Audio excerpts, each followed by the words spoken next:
평범한 대화 후 스스로 미쳐가는 것 같다고 느낀 적 없으신가요? 분명 그냥 저녁 약속을 논의했을 뿐인데 결국은 죄책감과 바보 같다는 생각에 완전히 무너져 내리는 기분 말입니다.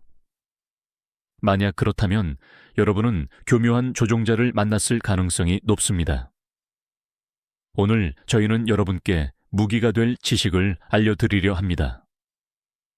우리는 나르시시스트와 조종자들이 상대를 지배하기 위해 사용하는 가장 흔한 20가지 표현들을 자세히 파헤쳐 볼 것입니다. 이것들은 단순한 말이 아니라 바로 심리적 무기입니다. 이 영상을 끝까지 시청하시면 이러한 언어적 함정을 정확히 포착하고 스스로를 지킬 수 있게 될 것입니다.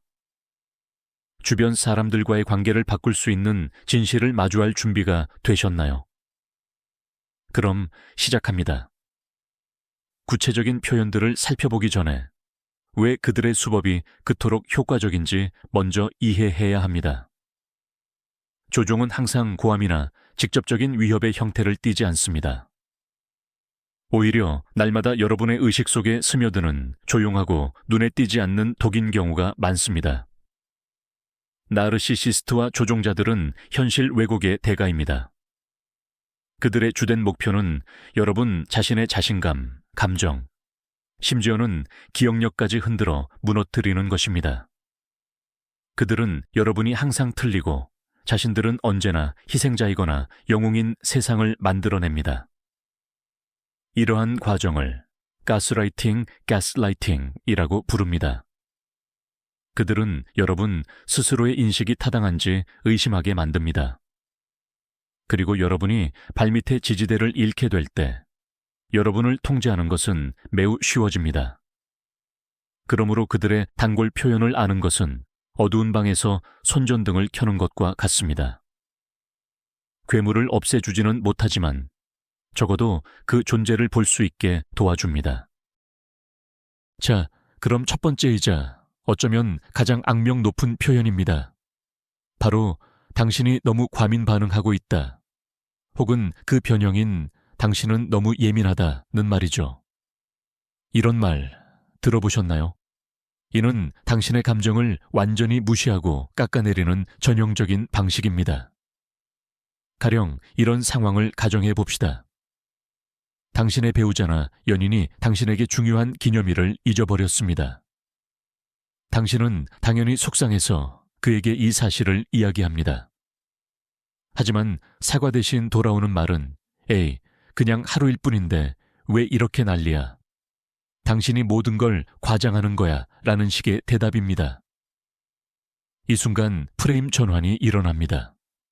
상처에 대한 당신의 지극히 정상적인 반응은 갑자기 부적절한 것, 마치 당신 개인의 문제인 것처럼 둔갑됩니다. 조종하는 사람은 자신의 행동에 대해 책임을 지고 싶지 않습니다. 그에게는 자신의 실수를 인정하는 것보다 오히려 당신에게 뭔가 문제가 있다고 확신시키는 것이 훨씬 더 쉽기 때문입니다. 궁극적인 목적은 당신이 자신의 감정을 부끄러워하게 만들고 앞으로 당신에게 상처 주는 일에 대해 입을 다물게 하는 것입니다. 기억하세요. 당신의 감정은 언제나 정당합니다. 만약 당신이 고통스럽다면 그건 정말 고통스러운 것입니다. 더 이상의 설명은 필요 없습니다. 다음 문장은 수동적 공격성, passive aggression의 완벽한 예시입니다. 바로 네가 그렇게 받아들였다니 유감이야. 이 말에 귀 기울여 보세요. 이건 사과가 아닙니다. 이건 당신에게 책임을 전가하는 행위입니다. 진정한 사과는 미안해, 그렇게 말하거나 행동한 건 내가 잘못했어 라고 들려야 합니다. 하지만 네가 그렇게 느낀다니 유감이야 라는 말은 사실상 난 잘못한 게 없어. 그건 네가 받아들이는 방식의 문제야 라는 뜻입니다. 예를 들어 누군가 당신의 기분을 상하게 하는 뼈 있는 농담을 던졌다고 해봅시다. 당신이 이 점을 이야기했을 때 돌아오는 답이 바로 이런 식의 사과인 겁니다. 그는 마치 네가 그렇게 잘 삐지는 또는 예민한 사람인 건 내 잘못이 아니잖아 라고 말하는 것과 같습니다. 이런 식으로 조종자 마니플레이터는 체면을 유지하고 좋은 사람으로 남습니다. 반면에 당신은 당신의 상처와 더불어 감히 기분 상했다는 것에 대한 추가적인 죄책감까지 안게 됩니다. 이것은 당신의 반응이 정당한지 의심하게 만드는 교묘한 방법이며 결국 자신을 믿는 것 자체를 멈추게 만듭니다. 드디어 가스라이팅의 가장 강력한 무기, 즉 나는 그런 말 한 적 없어가 등장합니다. 이 한마디는 당신의 기억력에 대한 확신 자체를 정면으로 무너뜨립니다. 예를 들어볼까요? 당신은 지난주에 파트너가 토요일에 프로젝트 돕겠다고 약속한 걸 분명히 기억하고 있습니다. 하지만 막상 토요일이 되자 상대는 전혀 다른 계획을 세우죠. 약속을 상기시키면 상대방은 순수한 놀라움이 가득한 표정으로 당신을 쳐다보며 말합니다. 뭐, 내가 언제 그런 말을 했어? 네가 잘못 생각했겠지. 그들은 너무나도 확신에 찬 목소리로 말하기 때문에 당신은 순식간에 혼란에 빠집니다. 내가 정말 잘못 기억하고 있나? 혹시 내가 지어낸 건가? 아니면 내가 말을 잘못 이해했나? 조종자는 이 기술을 이용해 당신을 완전히 혼란스럽게 만들고 상황 판단 능력을 잃게 만듭니다. 자신의 기억을 신뢰하지 못하게 될 때 당신은 오로지 그들의 해석에만 의존하게 됩니다. 이것은 매우 강력한 통제 수단입니다. 이 기술은 결국 당신의 정체성, 즉 자아를 서서히 지워버리고 조종자에게 편리하고 순종적인 형태로 대체해버리는 결과를 낳습니다. 이제 걱정이나 호의로 위장된 조종 방식에 대해 알아보겠습니다. 바로 다 너 잘 되라고 하는 말이야, 혹은 널 생각해서 그러는 거야 라는 말입니다. 이러한 표현은 흔히 전적인 통제나 원치 않는 비판을 정당화하는 데 사용됩니다. 예를 들어 친구가 당신의 옷차림, 직장 혹은 파트너 선택에 대해 계속해서 비판하면서 내가 네 친구라서 하는 말이야. 네가 잘 되길 바라니까 라고 말하는 경우를 생각해 보세요. 또는 부모가 성인이 된 자녀의 모든 행동을 통제하면서 그것을 걱정이라고 포장하는 경우도 있습니다. 사실 이러한 걱정이라는 가면 뒤에는 상대를 지배하고 통제하려는 욕구가 숨어 있습니다. 조종자는 당신의 개인적인 욕구와 감정은 완전히 무시한 채 자신이 생각하는 올바른 삶의 방식을 강요합니다. 만약 당신이 반대 의견을 제시하면 그는 당신을 즉시 은혜도 모르는 사람으로 몰아갑니다.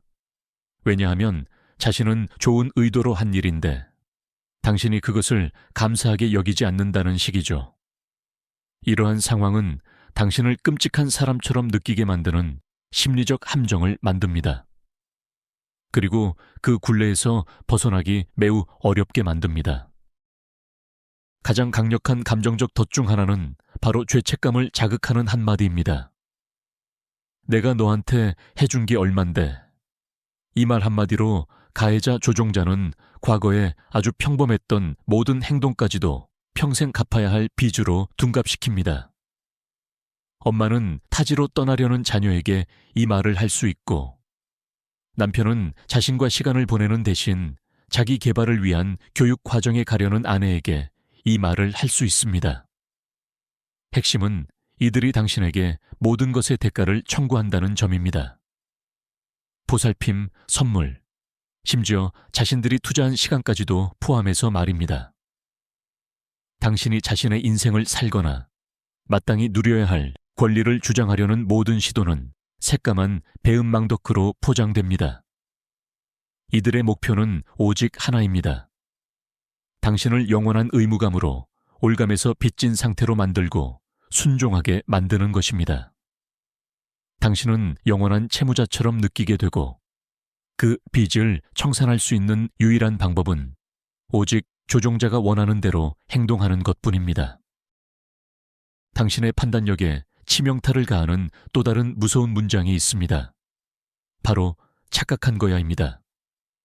이 말은 나는 그런 말 한 적 없어 라는 전면적 부인의 여동생 격이며 훨씬 더 교묘하고 악질적입니다. 이 표현은 사건 자체를 완전히 부정하는 건 아닙니다. 다만 당신의 해석에 의문을 제기하며 당신의 판단을 흔듭니다. 예를 들어 파티에서 당신의 파트너가 누군가와 바람을 피우는 듯한 행동을 목격했다고 칩시다. 당신이 그에게 이의를 제기하면 그는 이렇게 대답합니다. 아니야, 착각이야. 그냥 친절하게 대화했을 뿐이야. 넌 없는 걸 보고 있어. 또는 직장 상사가 부서 전체 앞에서 당신에게 모욕적인 말을 던진 후 나중에 단둘이 있을 때 착각이야. 그냥 농담이었어 라고 말할 수도 있습니다. 이 문구는 결국 당신 스스로 현실을 오해하고 있다거나 당신이 지나치게 예민하거나 질투심이 많거나 심지어 편집증을 앓고 있다고 믿게 만듭니다. 시간이 지나면서 당신은 사실상 가장 강력한 방어 시스템인 당신의 직관과 본능을 신뢰하지 못하게 됩니다.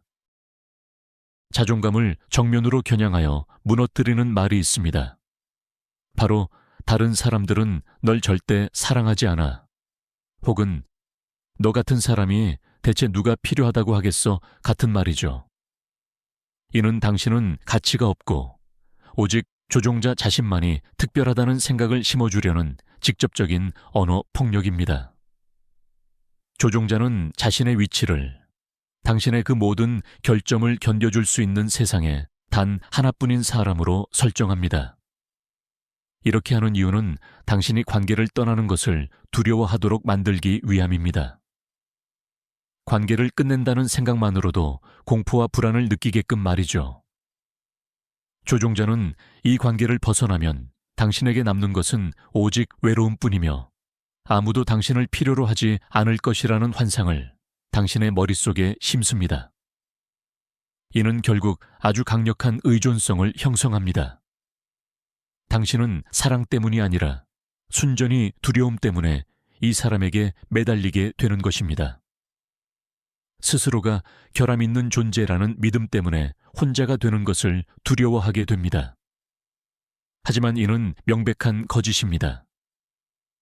이 모든 거짓말의 목적은 오직 두려움을 통해 당신을 완전히 통제하려는 것뿐입니다. 저희가 살펴볼 다음 항목은 고전적인 책임 전가 수법입니다. 네가 먼저 나를 자극했잖아 라는 식이죠. 이런 변명은 분노 폭발, 모욕적인 발언, 심지어 신체적 폭행 이후에도 자주 들을 수 있습니다. 조종자는 용납할 수 없는 행동을 저지르고 난 뒤 그 모든 것이 당신의 잘못이라고 주장합니다. 네가 나랑 말다툼하지 않았으면 내가 소리 지르지 않았을 거야. 혹은 내 행동 때문에 네가 자초한 일이야 같은 식입니다. 이런 식으로 가해자는 도발당한 상황의 피해자로 둔갑하고 정작 진짜 피해자는 사건의 책임자가 되어버립니다. 이것은 개념을 완전히 뒤바꾸는 끔찍한 행위입니다. 이는 조종자에게서 모든 책임을 면제할 뿐만 아니라 피해자에게 자신의 끔찍한 행동의 원인을 스스로에게서 찾도록 강요합니다. 결국 피해자는 심한 자책에 빠지게 되며 가해자를 도발하지 않기 위해 더 잘 행동하려고 애쓰게 됩니다. 하지만 물론 이것은 불가능한 시도일 뿐입니다. 여기에 사랑으로 포장된 교묘한 최후 통첩이 있습니다. 바로 나를 진심으로 사랑한다면 당신은 당연히 그렇게 하겠지 라는 식의 요구입니다. 그 뒤에는 조종자가 원하는 모든 요구가 따라붙죠. 예를 들어 친구들을 정리할 거야. 다니던 직장을 그만둘 거야. 휴대폰 비밀번호를 공유할 거야 같은 것들입니다. 이는 굉장히 교활한 수법입니다. 본래 무조건적이어야 할 사랑이 갑자기 흥정의 대상, 거래 조건으로 변질되는 것이죠. 상대방은 내가 원하는 것을 해준다면 당신의 사랑을 믿겠다고 조건을 제시합니다. 이 요구를 거절하면 당신의 감정이 부족하다는 뜻으로 자동적으로 해석됩니다. 이 상황은 당신을 끔찍한 딜레마에 빠뜨립니다. 사랑을 증명하기 위해 자신의 원칙이나 이익을 희생하든지 아니면 내가 충분히 사랑하지 않아서 그렇다는 죄책감에 시달려야 하는 것이죠. 하지만 진정한 사랑은 희생을 요구하며 증명되기를 바라지 않습니다. 그것은 오직 존중과 온전한 수용을 바탕으로 합니다. 이제 모욕을 숨기는 방패막이 멘트로 넘어가겠습니다. 바로 그냥 농담이었는데 너는 유머 감각이 없어 라는 말입니다. 이는 조종자가 상처 주는 말, 악의적인 말 또는 굴욕적인 말을 내뱉은 후 당신의 반응을 보고 농담이라는 가면 뒤에 숨을 때 발생합니다. 이 방식은 그들에게 두 가지 이점을 줍니다. 첫째, 자신의 공격성을 표출할 수 있게 하고, 둘째, 별것 아닌 농담을 이해하지 못하는 당신을 바보처럼 보이게 만듭니다. 그는 당신에게 일부러 상처를 주고 당신이 아프다고 표현했을 때 곧바로 당신이 여유나 자조, 셀프 디스트하는 능력이 부족하다고 비난합니다. 결과적으로 당신은 그 농담 자체 때문에 굴욕감을 느낄 뿐만 아니라 잘못 반응했다는 생각 때문에 스스로 어리석게 느껴집니다. 이것은 조종자에게 매우 편리한 위치입니다. 그는 무슨 말이든 함부로 할 수 있으며 자신을 방어하려는 모든 시도는 이건 그냥 농담이었을 뿐이야 라는 논리에 산산조각 나게 됩니다. 다음 전술은 당신을 고립시키는데 초점을 맞춥니다. 바로 다들 당신을 그렇게 생각해요. 또는 제 친구들도 당신 행동이 이상하다고 하더라고요. 같은 말들입니다. 조종자는 마치 자신만이 당신에게 불만이 있는 것이 아니라 어떤 여론이나 사회적 합의가 존재하는 것처럼 착각하게 만듭니다. 그는 익명의 모두를 언급함으로써 자신의 비난이 더욱 객관적이고 설득력 있게 들리도록 합니다. 예를 들어 다들 당신 살찐 거 눈치챘어요. 혹은 모두 이 머리 스타일이 안 어울린다고 하더군요. 같은 말들을 사용합니다. 이들의 목적은 당신의 의견이 틀렸고 고립되었다고 느끼게 만들고 결국 온 세상으로부터 비난받는 듯한 기분이 들게 하는 것입니다. 이는 당신의 자신감을 무너뜨리고 조종자가 마치 다수를 대변하여 진실을 전하는 것처럼 느끼게 하여 그들의 의견에 더욱 의존하게 만듭니다. 하지만 사실상 이 모두는 대부분 조종자 본인이 만들어낸 허구이며 압박의 강도를 높이기 위한 편리한 도구에 지나지 않습니다. 당신을 침묵시키기 위해 사용하는 표현이 있습니다. 바로 별것도 아닌 일로 호들갑 떨지 마, 혹은 침소봉대하지 마라는 말이죠. 이 말은 당신이 걱정하는 문제를 이야기하려고 할 때, 조종자가 이를 사소하게 치부할 때 사용됩니다. 본질적으로 이 말은 당신의 감정과 걱정을 깎아내리고 무시하는 또 다른 방식입니다. 당신이 몇 시간 동안 답장이 없으면 기분이 상해라고 말했을 때 돌아오는 대답은 이렇습니다. 아, 별것도 아닌 일 가지고 뭘 그렇게까지 심각하게 받아들여. 그냥 바빴어. 당신의 감정, 불안함, 그리고 상대방과의 연락에 대한 요구는 모두 하찮은 일로 취급당합니다. 그리고 당신은 자연스럽게 상황을 과장하고 지나치게 드라마를 만드는 사람으로 낙인 찍히게 됩니다. 이는 조종자에게 불편한 모든 주제를 아주 효과적으로 차단하는 방식입니다. 상대방은 그저 문제 자체의 존재를 인정하기를 거부하고 이를 중요하지 않은 일로 치부하며 당신을 예민하거나 감정적인 사람으로 몰았습니다.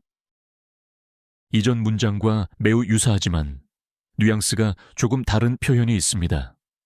바로 너는 모든 것을 과장하고 있어 라는 말입니다. 만약 침소봉대하지 마라가 문제 자체의 크기에 대한 지적이라면 너는 과장하고 있다는 말은 당신의 감정적 반응 그 자체를 겨냥합니다. 이 표현은 상황에 대한 당신의 반응이 적절한지 타당한지 의문을 제기합니다. 예를 들어 동료가 당신의 아이디어를 가로챘다는 사실에 분노하고 있다고 가정해 봅시다. 당신이 이 사실을 조종적인 성향을 가진 친구에게 털어놓자 그 친구는 이렇게 말합니다.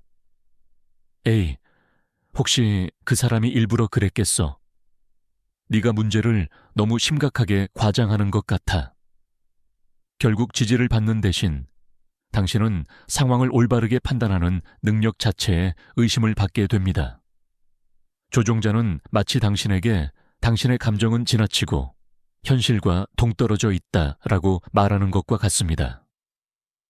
이 말을 지속적으로 듣다 보면 당신은 부적절한 사람으로 보일까봐 두려워하며 자신의 감정을 억압하기 시작하고 결국 자기 자신과의 연결고리를 잃게 됩니다. 이러한 문구는 독성 로맨스의 극치입니다. 내가 이렇게 행동하는 건 널 너무 사랑하기 때문이야. 혹은 널 잃을까봐 두려워서 질투하는 거야 같은 말들이죠. 여기서 전적인 통제, 질투, 금지 같은 모든 파괴적인 행동은 감정의 깊이라는 이름으로 정당화됩니다. 조종하는 사람은 당신의 SNS 계정을 몰래 확인하고는 그걸 미친 사랑 때문이라고 둘러댑니다.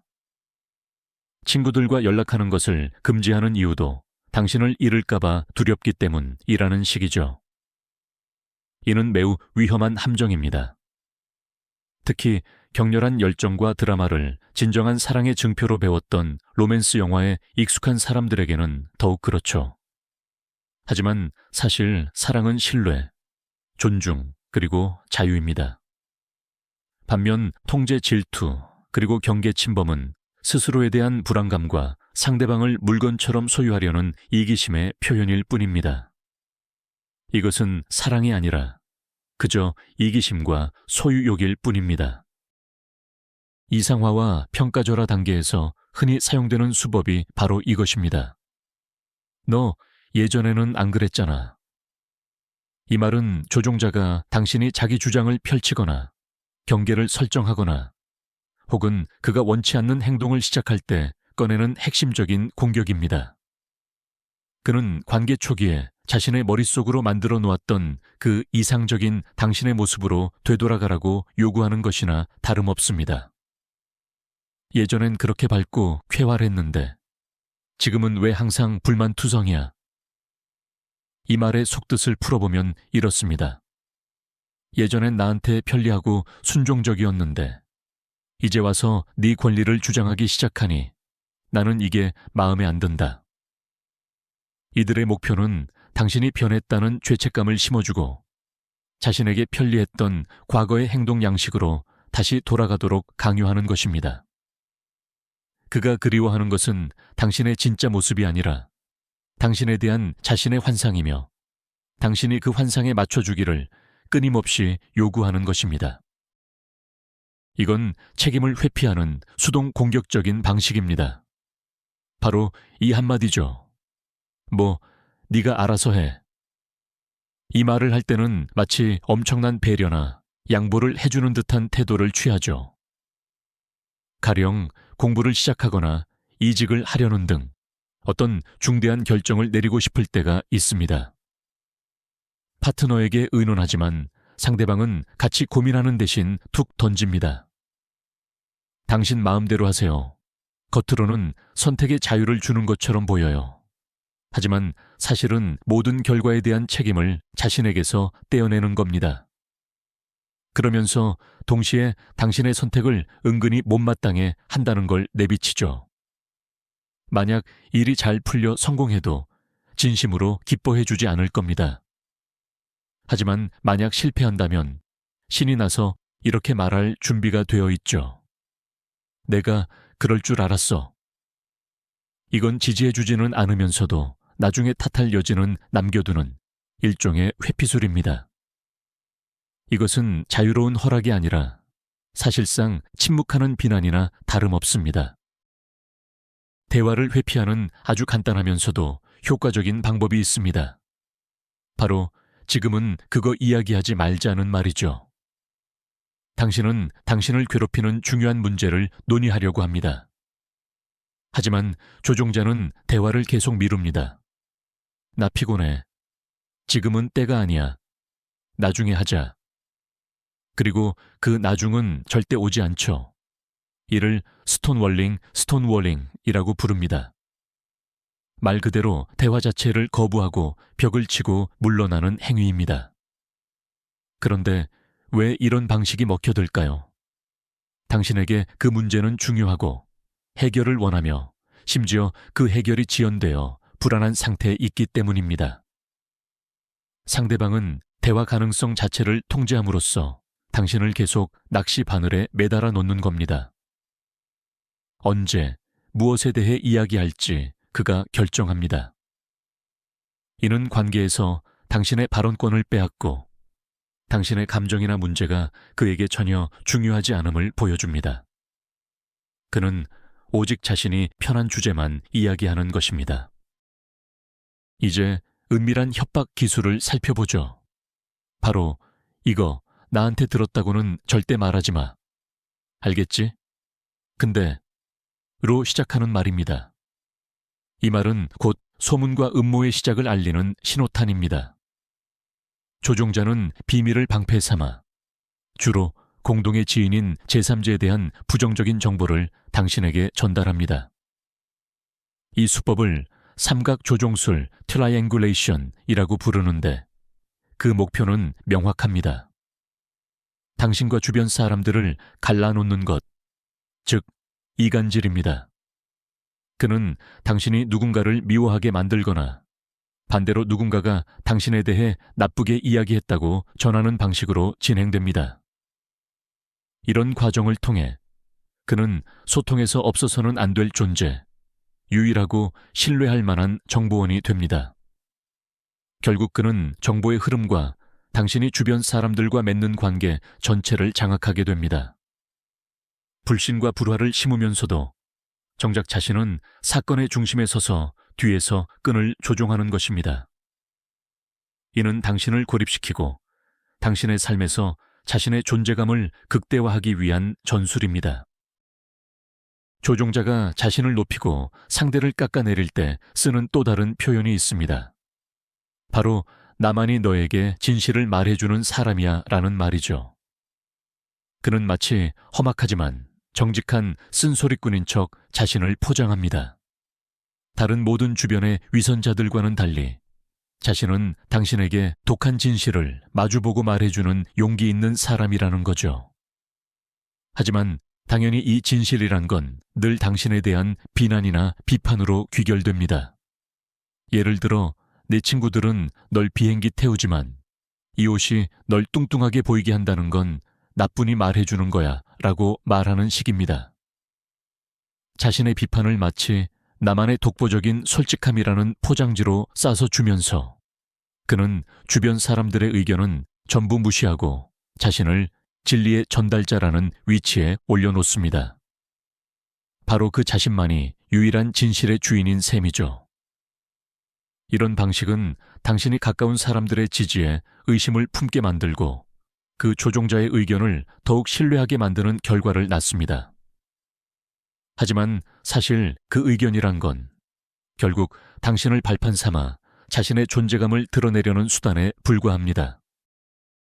이 악순환을 완성하는 대망의 20번째 마지막 문장입니다. 바로 당신이 나를 오해했어요. 이것은 자신의 말에 대한 책임을 회피하는 아주 흔하고 보편적인 방식입니다. 상대방은 애매하거나 심지어 노골적으로 상처가 되는 말을 합니다. 그런데 당신이 그 말에 반응했을 때 그들은 사과하거나 말을 주워 담지 않습니다. 대신 그들은 당신이 자신을 제대로 이해하지 못했다고 비난합니다. 나는 그런 뜻이 아니었는데 당신이 멋대로 왜곡했어요. 대화에 대한 책임은 완전히 당신에게 전가됩니다. 그들이 생각을 잘못 표현한 것이 아니라 당신이 그것을 제대로 이해하지 못한 것이 됩니다. 이 수법은 조종자가 원하는 모든 말을 하게 만들고 당신의 어리석음이나 뒤틀린 생각을 핑계 삼아 언제든지 자신의 말을 철회할 수 있게 해줍니다. 결국 당신은 자신의 귀를 믿는 것조차 두려워하게 되며 모든 것을 제대로 이해했는지 끊임없이 의심하고 되묻게 됩니다. 자, 여기 당신의 인격을 무너뜨리려는 조종자들이 사용하는 20가지 핵심 문장들이 있습니다. 이 문장들은 당신의 마음을 해킹하는 20가지 비밀 열쇠와 같습니다. 너 너무 예민하게 반응하는 거 아니야. 네가 그렇게 받아들여서 유감이야. 난 그런 말 한 적 없는데. 이 모든 문장 뒤에는 상대를 통제하고 책임을 회피하며 당신의 자신감을 깎아내리려는 의도가 숨어 있습니다. 여기서 가장 중요한 점은 바로 이것입니다. 문제는 당신이 아닙니다. 당신의 감정은 지극히 정상입니다. 당신의 기억은 정확합니다. 그리고 당신의 반응은 적절합니다. 이 문장들을 제대로 인식하는 것이 해방을 위한 첫 번째이자 가장 중요한 단계입니다. 마치 어두운 방에 불을 켜는 것과 같습니다. 이제 당신은 실제 상황이 어떻게 돌아가고 있는지 명확히 볼 수 있습니다.